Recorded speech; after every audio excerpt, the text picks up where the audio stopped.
जम्मू कश्मीर के सोपोर में केंद्रीय रिजर्व पुलिस फोर्स यानी सीआरपीएफ की पार्टी पर 1 जुलाई को आतंकी हमले में एक सीकर के लाल दीपचंद वर्मा शहीद हो गए थे। वहीं कल यानी गुरुवार शाम को उनके पैतृक गांव बावड़ी में पूरे राजकीय सम्मान के साथ उनका अंतिम संस्कार किया गया।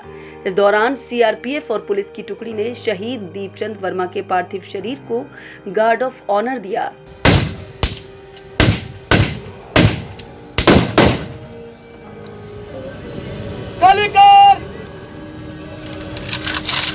सीकर जिले के खंडेला उपखंड के बावड़ी निवासी शहीद दीपचंद वर्मा की पार्थिव शरीर कल शाम रींगस पहुंचा, जिसके बाद रींगस भेरूजी मोड़ तिराहे से तिरंगा रैली के साथ उनकी पार्थिव शरीर को गांव ले जाया गया।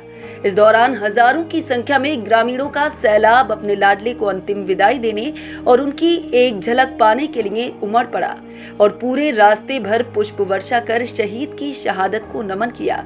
वहीं जैसे ही दीपचंद की पार्थिव शरीर उनके घर पर पहुंचा तो घर पर कोहराम मच गया। गमगीन माहौल के बीच दीपचंद वर्मा अमर रहे। भारत माता की जय के जयकारों से गूंज उठा। वहीं शहीद की अंतिम यात्रा में सीकर सांसद सुमेधानंद सरस्वती, खंडेला विधायक महादेव सिंह खंडेला, शिक्षा मंत्री गोविंद सिंह डोटासरा, पूर्व चिकित्सा राज्य मंत्री बंशीधर बाजिया, कांग्रेस नेता सुभाष मील सहित अनेक जनप्रतिनिधि शामिल हुए। शहीद की चिता को उनके दोनों पुत्र विनय और विनीत ने मुखाग्नि दी।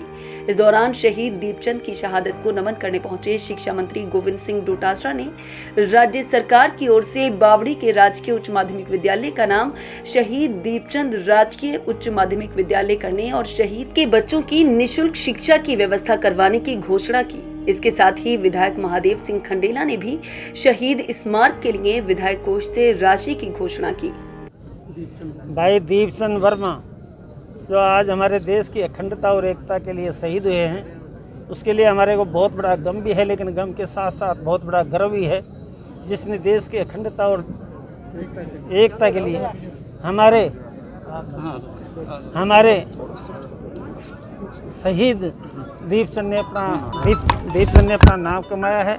मैं उनके माँ बाप को प्रणाम करता हूँ और भाई दीपचंद को मेरी श्रद्धांजलि अर्पित करता हूँ और मैं भगवान से प्रार्थना करता हूँ उनके परिवारजनों को, उनके माता पिता को, सबको ये बहुत ही भयानक दुख झेलने की क्षमता दे और भगवान से प्रार्थना करता हूँ कि उनकी आत्मा को शांति प्रदान करे।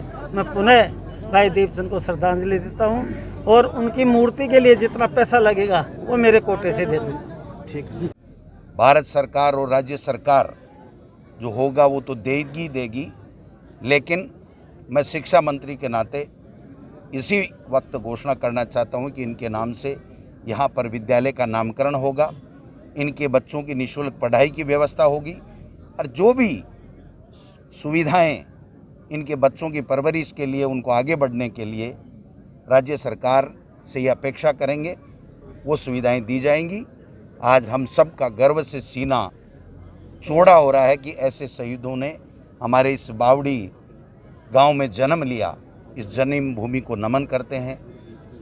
आज हमारा गर्व से सीना चौड़ा हो रहा है कि हमारे बेटे ने, हमारे भाई ने शहादत दी।